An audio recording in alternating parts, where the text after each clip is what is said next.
I'm Megan. And I'm Kira, and we're the voices behind Two People, One Question. Our question today is, why do people need social relationships? And our bonus question today is, why do people dwell on the past? So we are gonna go over why, like, the main reasons, like the repercussions of not having a social relationship, and like why people make social relationships in the first place. Yeah. Yeah. Yes, not just why we need them. Yeah. Exactly. And so our kind of definition in our brains of like social relationship for this is basically the need to interact with people. Yes. And like form friendships with them or from some kind of relationship with them. Yeah, so social relationships can range from our enemies to our lovers. Ooh, lovers. Lovers. Yeah. Megan, do you have any sworn enemies? Sworn enmities. Oh, wow. Sworn enemies. Or have you ever had a sworn enemy? I've had a sworn enemy once, but I don't think I have any sworn enemies now, just people that I don't like. Yeah. Yes. I have a sworn enemy. Oh, no. Oh, no. I'm going to leave you guys with that mystery, but there you go. Well, it's not like they knew her anyway, or him. I don't know why I assumed it was a her. You don't really make enemies with boys. My enemy is a girl. Trying to leave the basket open. Anyway. Okay, alright. So social relationships are needed for multiple reasons. So you can go. Okay. You can go. So one reason is people keep relationships because of loneliness. This is one of the main reasons why we need relationships with people, is because we get lonely. Yep. Well, it's one of the more obvious reasons, but it still is very important. You know, it's worth noting. People get lonely. People get lonely. And sad. And it's not a good thing. It's not a good thing to be lonely. Don't feel lonely, guys. But that's not exactly something you can just turn anyone. Anyway, being lonely is typically related to shyness, low self-esteem, self-consciousness, social withdrawal, and anger. So, by this we mean like that they typically come from shyness, low self-esteem, self-consciousness, social withdrawal, and anger. Like it meaning like comes from that. Like that's more on the reasons. I don't know what I'm saying. Yeah, basically those are just like. Those are like symptoms or causes. Causes, meaning. Causes, yeah, but they can also be symptoms like the anger and stuff. But yeah.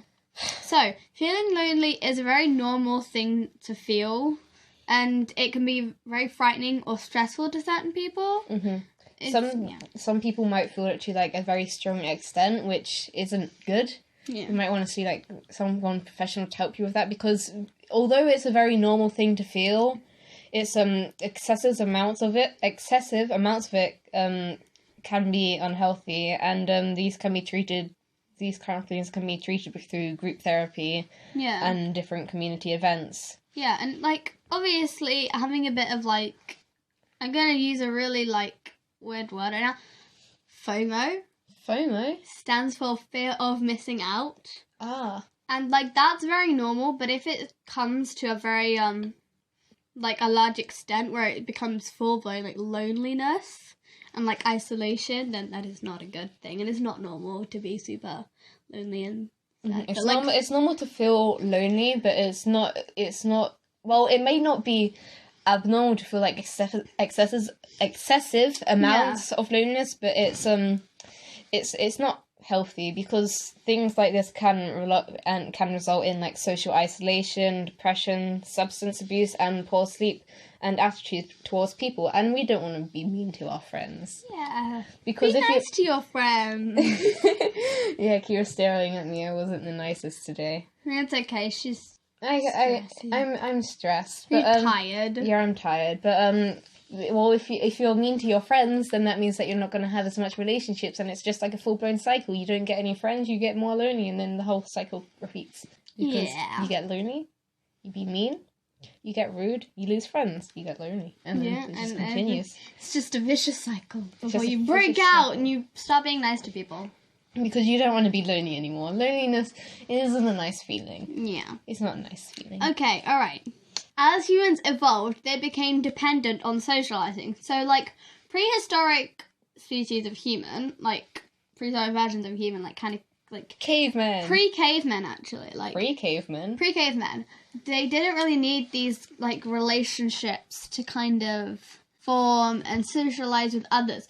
But then when we started moving into more, like, societies, and becoming more in like groups with like cavemen and that kind of stuff, we started to become dependent on these things. It's almost, I don't know if this is a bit of like a weird reference, but it's like addiction, where you didn't really need it in the first place, but if you start using it, it can be passed down through genetics. It can, it's just like kind of something you become dependent on. That's just it, guys. Social relationships is an addiction. This was a dumb analogy, but yeah. But as we started becoming more in like societies and stuff, we became more dependent on things. Yeah, and here we are, all these sad and lonely millennials. Teenagers. Humans became social beings because of their need for a cooperation. So cooperation can help them get out of harsh environments or difficult situations. Side note, the word cooperation looks hilarious written on paper because it looks like cooperation. Cooperation. And that is really fun to say. Guys, I know that like 50 of you watching back home, I don't know what I'm saying. Brain? I was confused. All of you guys watching just said cooperation. Cooperation. And if you didn't, then you have no soul. You have no soul? If you didn't say cooperation. Why do you have no soul? Because it's so fun to say. Yeah. Say it and it will enlighten you. It will make you feel nice inside because it's fun to say. Cooperation. Yeah, well, it's said by psychologist Roy Baumeister. Gonna say that's how it's said. Sorry, guys. That humans are born with a need to form, maintain, and protect social relationships. So, to fulfill this, humans look for relationships whenever they can, whether it be in work or just, out and about. If you feel lonely, then you're more likely to, start talking to someone on the street than if you weren't lonely. Yeah. But talking to people on the street isn't always the best idea.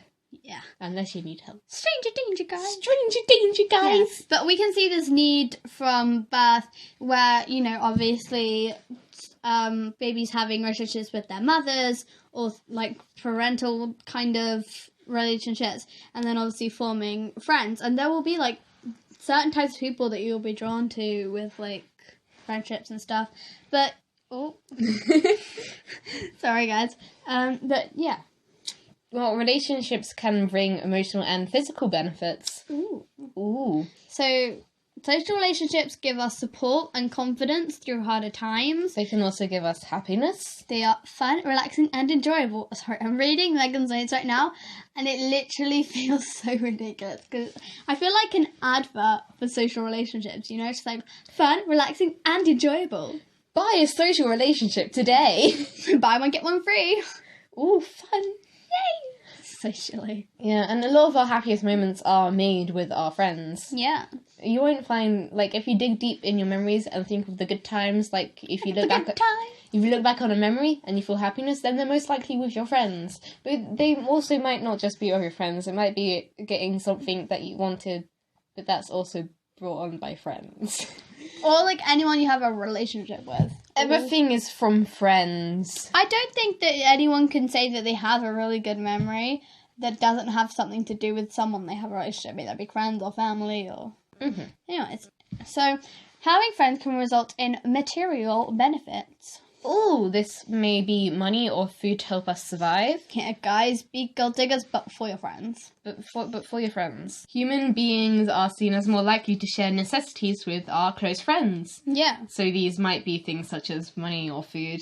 Yeah. Well, it's true. You're definitely more likely to give food to someone you're very close to than just a random person on the street. Yeah, because you know that you're going to benefit from it in the future because you were nice to that person. Though not all people are like that. Sometimes people just take and they don't give. Don't be like that person, though. Yeah. Oh, anyways, so... mic falling over. I'm messing with the mic. Oh, no. See, this is why you shouldn't touch the mic. Sorry if that made a bit of a noise mess right now. Anyways, so it can also bring health rewards or health benefits. Mm-hmm. So studies show that people who have a lot of relationships, good relationships, are more successful when fighting the common cold. Yeah.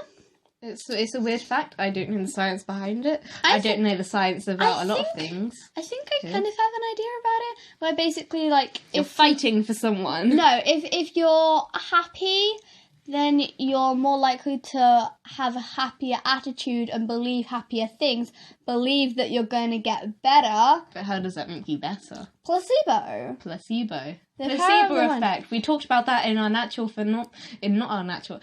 what is a phenomena episode. So if you want to know more about the placebo effect, then go and watch that video. Yeah, I love the placebo effect. It's so interesting. I find it so cool. Which is why you should go watch that video. Shameless plug. But watch till the end of this first. Studies also... And leave a like and subscribe.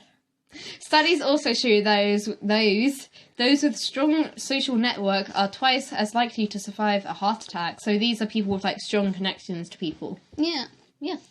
Strong, good relationships, not bad ones. If you have strong, good relationships, you're twice as likely to survive a heart attack, which is that's useful. Yeah, but I also think that might be one of those studies where it's just like correlation over connection. I don't know if you guys know what that means. Correlation means that two things kind of go together, but they have no connection whatsoever. Like, there was a study released before that lighters caused like lung cancer, but the reason why because it was like people who carried lighters with them were like twice as likely to get lung cancer, but it was actually the reason why they were carrying lighters was because they were smokers. So it was actually the smoking that caused the lung cancer, not the lighters. So it's just that it might be like with the common cold, it's just like happier people, relationships make you happier. Yeah. So, well, both extroverts and introverts need social relationships. Mm-hmm. Although introverts gain more energy by themselves, they don't find social interaction displeasing. Yeah. See, this is a common like myth. Myth that introverts they stereotype.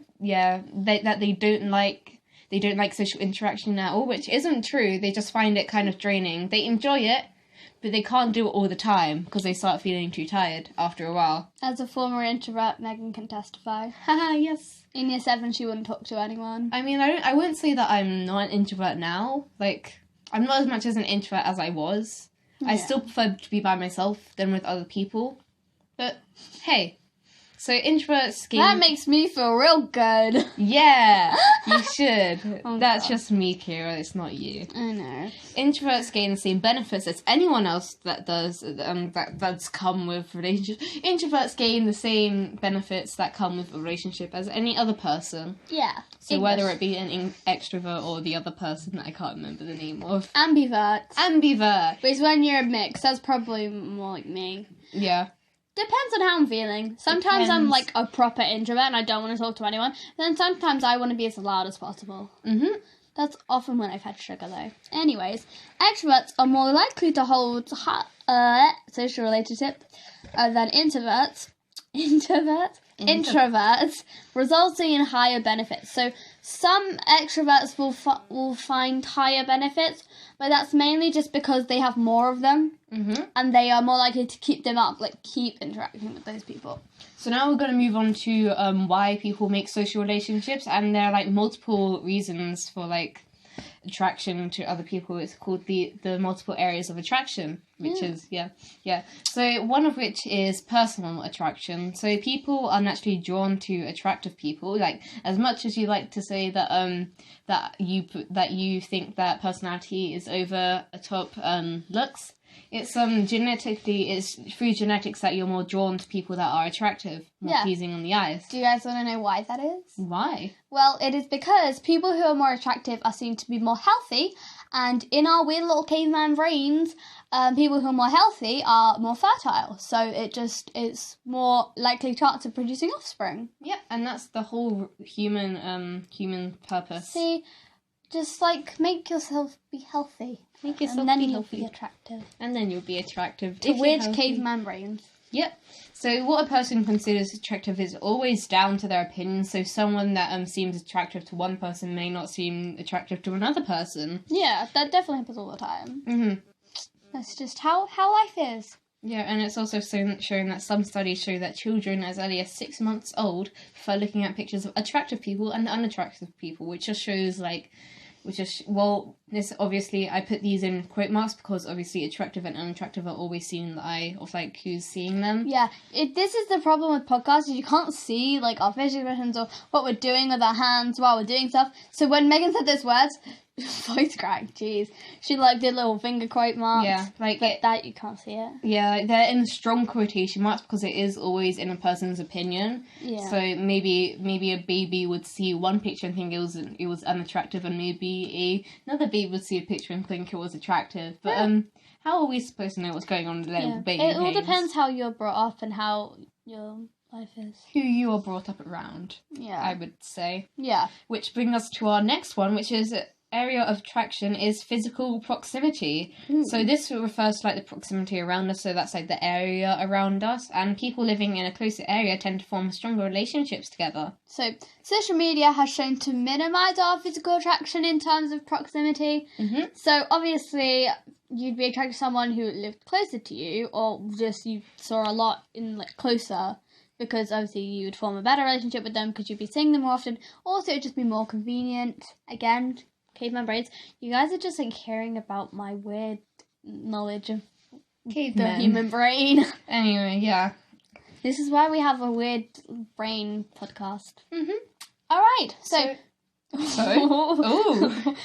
So people tend to look for similarity in their relationships as well. So these people look for people who have things in common with them. Yeah. So they can form stronger bonds with them. So people have the same interests in each other. Yeah. But also opposites may attract, but it's harder to form. I feel like with the phrase opposites attract, you need to have some things that are like a little bit together, but then some things that are strong, like contrasting, juxtaposing opposites. Yeah.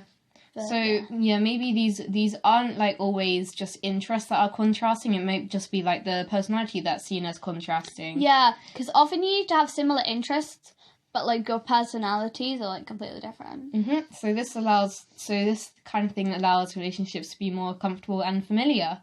So we are naturally drawn to people with similar interests to us, so we have more something to like bond about. Yeah, but me and Megan, we're quite different. In personality wise, we are quite different, but we hold a lot of the same interests, which allowed us to bond a lot better than if we didn't have any interests. And this is why we have a podcast. This is why I have a podcast, because we think alike, but our personalities and the way we act in different situations are not really alike. Yeah. We normally act to different things in different ways, which react. Yeah. What did I say? Act. We normally react in different ways to different situations, Definitely. which is a lot with like different people. It's not always about like what you do, like your interests. It's sometimes about your personality. You can overlook a personality and see like their interests and like bond with someone, but personality is important. Yeah. Yes. Oh yeah, just guys, another thing. Some people believe that fighting in a relationship, may it be romantic or just friendship, is bad. Now that is completely wrong, because if you're not fighting, you're afraid to tell the other person when they're wrong, or disagree. You're afraid to express your opinion, which isn't healthy because you don't have that trust in someone. And that is shown very evidently in mine and Megan's friendship. I was so scared I was going to mess up my words then. Because we have little, like, I wouldn't say arguments, but we just bicker a lot. We bicker a lot. We casually debate. We have heated discussions. We have very heated discussions. Over pointless things. I think we've mentioned this once in a podcast before. I can't remember what it was. I think it was why people aren't animals. I don't know. But basically, we had this full, like it was like half an hour long debate over whether an animal was like a species or not. No, that's not what it was something to do with a monkey. It was something to do with a monkey. The debate was whether a monkey could be classified as an animal or not because of all the species that it has. Oh yeah, because it said like a monkey was like too like a broader term. Yes. Yeah. So that was like the whole debate. I can't remember what ended up happening. I think you just had to go home. Yeah, I just resolved. left. Yeah, we just left. We just left it at that because maybe sometimes arguments always don't have to be solved. Sometimes you just have to be put on a hold. Agree to disagree. Yes, agree to disagree. And that's what me and Megan do. Yes. Sometimes. A lot. Alright. Maybe. Okay, so I think it might be time to move on to our bonus question. Ooh. So, just to remind you guys, our bonus question for today is, why do people dwell on the past? So now this might be a good main question for, like, because of all the science that could be behind it, but this is just our opinions. Yeah. Because it is a bonus question. If you don't know what our bonus questions are, this is just us speaking about different questions freely. We don't have to look up stuff. So for our main questions, we will do research and we'll make notes. But for our bonus questions, it's just our opinion, very similar to our more like old school podcasts. But yeah, that is what we have. And we always say, if you guys want us to make a full version of this, and this might be a good one to make a full version of because we'll like the science and psychology behind it. So if you guys want that, please tell us in the comments, leave a like, that kind of stuff. Well, our main questions are always to inform our dear viewers. Our dear viewers. Dear viewers, we love you guys. And our bonus questions are really just like for you to get to know your opinions on us. Because yes, that's just kind of to get to know us a bit, and know how we think and all that kind of stuff. So you can read us in the future. Oh, God. Oh, no. God.